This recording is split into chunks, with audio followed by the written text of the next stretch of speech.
డబ్బు, అనారోగ్యం, ఉద్యోగం, వ్యాపారం, అప్పులతో బాధపడుతున్నారా? మీకోసమే లాంచ్ యువర్ ఫ్యూచర్ ప్రోగ్రామ్.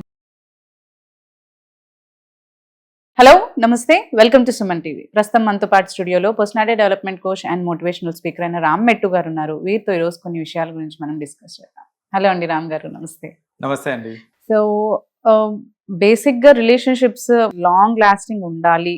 ఏ బంధమైనా, ఇప్పుడు భార్యాభర్తలు, లవ్వర్స్ అనే కాదు, అన్న తమ్ముడు, చెల్లి, ఎవరైనా కానీ అందులో ఒక లవ్, కేర్ అండ్ ఆప్యాయత, అండర్స్టాండింగ్ ఉంటే ఆ బాండ్స్ అనేవి ఎక్కువగా గట్టిపడతాయని అంటూ ఉంటారు. But most of the times ఇప్పుడు ఈ మధ్య కాలంలో ఎక్కువగా వింటున్నాం ఏంటి అంటే డబ్బు. ఫస్ట్ డబ్బే ఉంటేనే ఏ రిలేషన్షిప్ అయినా నిలబడుతుంది అని అంటున్నారు. అంటే అది అక్క, చెల్లి, తమ్ముడు, అన్న ఏదైనా కావచ్చు, భార్యాభర్తలదైనా కావచ్చు. మోస్ట్లీ ఇవి బ్రదర్స్ దగ్గర డిస్ప్యూట్స్ రావడానికి కూడా ఇవే కారణాలు ఉంటాయి, సిస్టర్స్ దగ్గర రావడానికి, అండ్ భార్యాభర్తల దగ్గర కూడా నేను ఎక్కువ సంపాదిస్తున్నాను, నేను ఎక్కువ ఆస్తి తెచ్చాను, నువ్వేం తేయట్లేదను.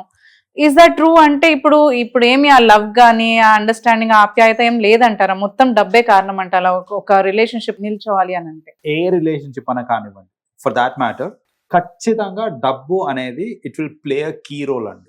నేను ఏమంటున్నానంటే డబ్బు ఉంటేనే అని అనట్లేదు, కానీ డబ్బు ఉండడం చాలా అవసరం అండి. ఏ రిలేషన్షిప్ అన్నా కానివ్వండి, మీరు అన్నట్టు బ్రదర్, సిస్టర్ కానివ్వండి, ఏ రిలేషన్షిప్ లో అన్నా కూడా, if you are not having enough money, if you are not providing enough to the other person, you can take it for granted అండి. ఆ రిలేషన్షిప్ అనేది స్ట్రాంగ్ ఉండదు అండ్ సమ్వేర్ డిస్ప్యూట్ అనేది start అయిపోతుంది. I'll tell you the reasons why. ఇప్పుడు చూడండి, దేనికైనా సరే మన ఎసెన్షియల్స్ నుంచి లగ్జరీస్ వరకు చాలా మంది ఏంటంటే మనీ అంటే అది లగ్జరీ కిందనే తీసుకుంటారు. నో, ఈవెన్ నాకు ఎసెన్షియల్స్ కావాలన్నా కూడా మనీ కావాలి.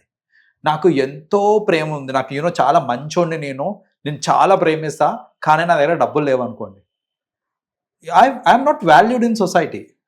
Nobody cares. నువ్వు ఎంత మంచోడివి, నువ్వు ఎంత నిజాయితీ పరుడివి, నువ్వు ఇవన్నీ ఎవరు పట్టించుకోరండి. నీ దగ్గర డబ్బులు లేవు అని అంటే నేను మనిషి లెక్క కూడా చూడరు చెప్పాలంటే. అలాంటి సొసైటీలో ఉన్నాం మనము. అలాంటి సొసైటీలో ఉన్నప్పుడు ఏ రిలేషన్ కన్నా సరే మనీ అనేది చాలా ఇంపార్టెంట్. అది అర్థం చేసుకొని దానికి టువర్డ్స్ వర్క్ చేస్తేనే రిలేషన్షిప్స్ నించుంటాయండి. ఎందుకంటే కూడా అంటే దాన్ని తప్పుగా తీసుకోవద్దు అంటారు. నెవర్. ఇప్పుడు ఇది కామన్ ఫినామినన్ అండి. ఇప్పుడు చూడండి, చిన్నపిల్లలు ఉన్నారు, నాకు మా మామ అంటే చాలా ఇష్టం అని చెప్తాడు. ఎందుకు ఇష్టము అనే ఒక చిన్న రీజనింగ్ చూసుకుంటే కనుక, వచ్చిన ప్రతిసారి నాకు చాక్లెట్స్ తీసుకొస్తాడు, నాకు బొమ్మలు కొని తెస్తాడు, ఇవన్నీ రీజనింగ్. ఇప్పుడు వాడు చాక్లెట్ తీసుకొస్తున్నాడు, బొమ్మలు కొని తెస్తున్నాడు అంటే దానికి డబ్బులు కావాలి కదా. అంటే సేమ్ అదే మామ ఉత్త చేతులతో వచ్చాడు అంటే పిల్లలకి నచ్చరు. ఎంత ఇన్నోసెంట్ మైండ్ సెట్ వాళ్ళది, కానీ సమ్వేర్ ఆ లింకేజ్ ఆఫ్ మనీ అనేది ఉంది చూడండి ఇక్కడ. సో వాళ్ళకేంటి, నాకు డబ్బులు ఇస్తున్నాడు అని పక్కన పెట్టేస్తే, డబ్బులు ఉన్నాయి పక్కన పెట్టేస్తే, బొమ్మలు తెస్తున్నాడు, చాక్లెట్లు తెస్తున్నాడు కాబట్టి ఇంపార్టెంట్, కానీ తేవాలని డబ్బులు కావాలి కదా. విమెన్ కి కూడా చూడండి, నాకు నా భర్త అంటే చాలా ఇష్టం అని చాలా మంది చెప్తూ ఉంటారు. ఏదేమన్నా సరే నేను వదిలిపెట్టా అని అంటారు. అదే భర్త రేపు పొద్దున ఏదన్నా ఇల్నెస్ తోటి బాధపడుతున్నాడు, ఆర్ జాబ్ పోయింది, so what ever it is, they can't earn anymore అని అనుకోండి, ఖచ్చితంగా ఇది ఏమంటారు, మన బాండింగ్ అనేది ఇట్ విల్ లూజన్. ఇంతకు ముందు ఉన్న బాండింగ్ ఉండదు. నేను పర్సనలీ సీన్ అండి, లైక్ ఒక ఎగ్జాంపుల్ చెప్తాను ఇక్కడ. Very well to do of, I don't even want to name the profession, well to do of person, చాలా మంచి సంపాదన ఉండేది అతనికి. సడన్లీ అతనికి హార్ట్ అటాక్ వచ్చింది. అతనికి హార్ట్ అటాక్ వచ్చి ఆల్మోస్ట్ ఎట్లా అంటే ఇంకా ఆల్మోస్ట్ హార్ట్ ట్రాన్స్ప్లాంట్ చేసే అంత స్టేజ్ వరకు వెళ్ళిపోయారు అన్నమాట. అంత వర్స్ సిచ్యువేషన్ లో ఉండి అతనికి ఇన్పుట్ ఆఫ్ ఫుడ్ కూడా త్రూ ఫుడ్ పైప్స్ ఇచ్చారనమాట. ఈ ఇన్సిడెంట్ జరగక ముందు వరకు వైఫ్, హస్బెండ్ అండ్ వాళ్ళకు ఒక డాటర్ చాలా ఆప్యాయంగా ఉండేవాళ్ళు. చాలా అసలు ది ఐడియల్ కపుల్ అని పేరు పెట్టాలంటే వీళ్ళకి పెట్టచ్చు అనే లెవెల్లో ఉండేవాళ్ళు. ఆయన హాస్పిటలైజ్ అయ్యాడు, హీ స్టార్టెడ్ సఫరింగ్. ఈ త్రూ ఫుడ్ మొత్తము త్రూ పైప్సే వెళ్ళాలి. అతను బెడ్ రిడన్, ఇంకా లేవలేడు. 5-6 months he suffered అండి. 5-6 months he suffered. After 6 months ఆమె వాళ్ళ క్లోజ్ ఫ్రెండ్ తోటి చెప్పుకున్న ఇదేంటంటే, ఉండలేకపోతున్నా నేను, పోతే బాగుండు, రైట్, పోతే బాగుండు, నేను చాకరీ చేయాల్సి వస్తుంది, రైట్. సో నేను చాకరీ చేయాల్సి వస్తుంది, నాకు అంటే లైఫ్ లో ఇంకా హ్యాపీనెస్ లేదు, ఇంకేం లేదు, పొద్దున్న లేచిన దగ్గర నుంచి రాత్రి పడుకునేదాకా ఈయనకి నేను చాకరీ చేసుకుంటూ కూర్చోవలసి వస్తుంది.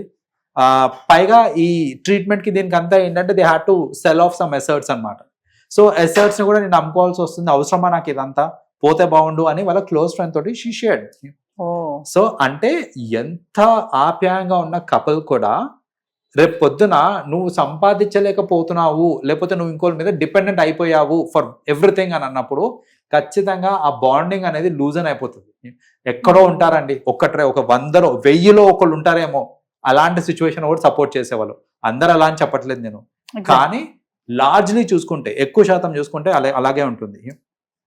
రీసెంట్ గా జరిగిన రాఖీ పండగకి కూడా బ్రదర్స్ అందరికి ప్రెషర్ వచ్చేస్తుంటది అనమాట. రాఖీ పండుగ వస్తుంది అని అంటే ఏంటి అని అంటే, ఇప్పుడు మా సిస్టర్ కి ఏదో ఒకటి నేను కొన్ని, ఎవరు ఏ లెవెల్లో ఉంటారో ఆ లెవెల్ ప్రెషర్ అనేది ఉంటుంది అనుకుంటా వాళ్ళకి. అబ్సల్యూట్లీ. ఇప్పుడు ఏంటంటే రాఖీ పండుగ వస్తుంది, ఇప్పుడు మా సిస్టర్ కి నేను ఏదో ఒకటి ఇవ్వాలి, మా సిస్టర్ కి నేను ఏదైనా ఇవ్వాలి అని అంటే నా స్థాయికి తగ్గట్టు నేను ఇవ్వచ్చు.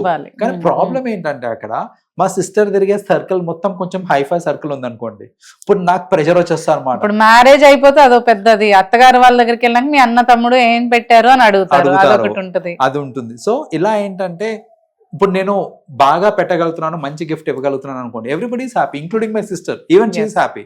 నేను పెట్టలేకపోతున్నాను అని అనుకోండి, సరిగ్గా పెట్టలేకపోతున్నాను అనుకోండి, ఆమె కూడా అదొక నామోషి ఫీలింగ్ వస్తుంది. అరే వీళ్ళందరూ చూస్తానేమో బంగారం పెట్టారు, బట్ వీడేంటి నాకు చీర పెట్టాడు అంతే అన్నట్టు ఆ ఫీలింగ్ కూడా వచ్చే ఛాన్సెస్ ఉంటాయి మనకి, రైట్?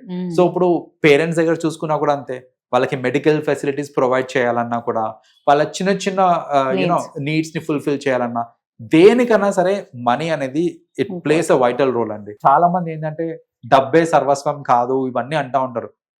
ఎస్ కాదు, ఒప్పుకుంటా, కానీ దానికి ఇవ్వాల్సిన వాల్యూ దానికి ఇవ్వాలి. అండ్ ఒక ప్రాక్టికల్ ఎలిమెంట్ అర్థం చేసుకోవాల్సింది ఏంటిది అని అంటే, హ్యూమన్ సొసైటీలో ఏ రిలేషన్షిప్ అన్నా సరే it is driven by money. So మీరు మనీ కనుక మీ దగ్గర ఉంది అని అంటే ఖచ్చితంగా ఆ నలుగురు మీ చుట్టుపక్కల ఉంటారు, they will hold on to you. డబ్బు మీరు కోల్పోయిన రోజు మీ చుట్టుపక్కల మనుషులను కూడా కోల్పోతారు. ఎందుకంటే కామన్ గా జడ్జ్ చేసేస్తారు, వాడేంట్రా వాడు ఎప్పుడు మనీకి వాల్యూ ఇస్తాడు, మనుషులకి వాల్యూ ఇవ్వడాను, లేదంటే ఒక అమ్మాయి ఆ మనీ మీరు అన్నట్టు ఆ కంఫర్ట్స్ గురించి ఆలోచిస్తున్నప్పుడు ఆ ప్రేమ అవన్నీ పట్టవు, మనీయే చూస్తుంది, అంత ప్రాక్టికల్ మనిషి అని జడ్జ్ చేసేస్తారు. చాలా మంది ఒక నెగటివ్ ఇంపాక్ట్ పెట్టేస్తారు ఆ పర్సన్ పైన. అలా జనరలైజ్ చేయడం అస్సలు కరెక్ట్ కాదండి. ఎందుకంటే ఇప్పుడు చూడండి మన రిలేషన్షిప్స్ క్రియేషన్ లో కూడా, అంటే ఇప్పుడు మన అరేంజ్ మ్యారేజ్ సిస్టమ్ లో కూడా చూడండి, అబ్బాయి ఎంత మంచోడు అని చూసే రోజులు పోయినాయి. ఎంత సంపాదిస్తున్నాడు, ఎంత ఆస్తుంది, వాళ్ళ నాన్నగారు ఇది కూడా ఆలోచిస్తారండి. వాళ్ళ నాన్నగారు ఎంత సంపాదించి పెట్టారు, ఎంత ఆస్తి వస్తుంది వీడికి, అంటే సిబ్లింగ్స్ ఉన్నారా అని ఎందుకు చూస్తున్నారు అని అంటే డివైడ్ అవుతుంది. సో అంటే ఈ లెవెల్ వరకు కూడా, అంటే ఒక అరేంజ్ మ్యారేజ్ సిస్టమ్ లోనే ఇదంతా ఆలోచిస్తున్నారు అని అంటే ఇట్స్ ఎ క్లియర్ ఇండికేషన్ అండి that it is all driven by money అనేసి. థ్యాంక్ యూ రామ్ గారు. వెల్కమ్.